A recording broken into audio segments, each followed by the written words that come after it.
السلام عليكم ورحمة الله. سيواجه المنتخب الوطني المغربي غدا المنتخب البلجيكي في الجولة الثانية في الإقصائيات مونديال قطر. المنتخب البلجيكي ماشي منتخب اللي سهل، المنتخب اللي جاب الانتصار وغيبغي يكت الصدارة ديالو قبل آخر المباراة أمام كرواتيا.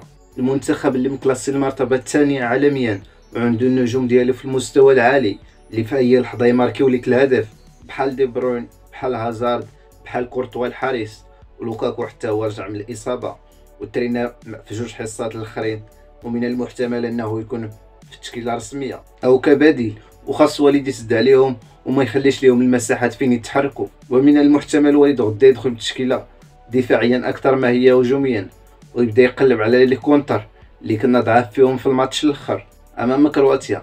بطبيعه الحال الخصم غيبغي ينتصر ويضمن التاهل ديالو 100% باش يعطي الراحه للعابه الاساسيين في الماتش الاخر.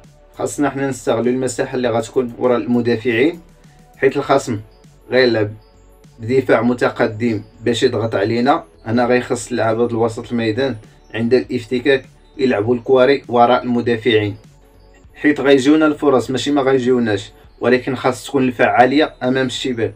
وبعض اللعابه ما بقاوش يشدوا الكواري بزاف ويبقاو يعطيوها لصحابهم الا كانوا متمركزين مزيان احسن منهم. للاسف الاصابات اللي كنا خايفين منهم طحنا فيهم، اصابات ديال المزراوي نتمنى يدخل عطيه الله ان شاء الله غدا يقدم مستوى كبير.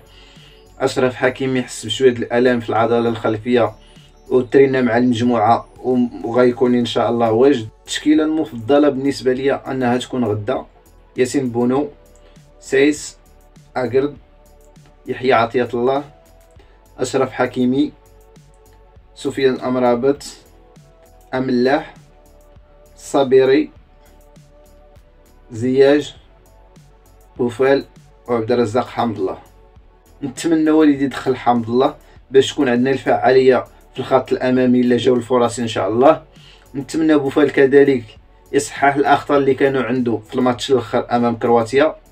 كنفضل الصابيري مكان املاح ولا اناحي في ظل المستوى اللي قدمه في الماتش الاخير امام كرواتيا، وحطيته بلاصه اناحي اللعاب اللي يمكن نستافدوا منه في 10 دقائق الاخرى 15 دقيقه، والاهم انه ما يتسجلش عليك الهدف، وخصنا نكونوا دفاعيا مركزين 100% كيف ما الماتش الاخر. هي كما قلنا الماتش ما غيكونش سهل، ولكن كنتوقع انه غيسالي ب0-0، الا ما سالاش ب0-0 غنربحوا بواحد ان شاء الله كما قلت على الماتش الاخر وسالا بالتعادل.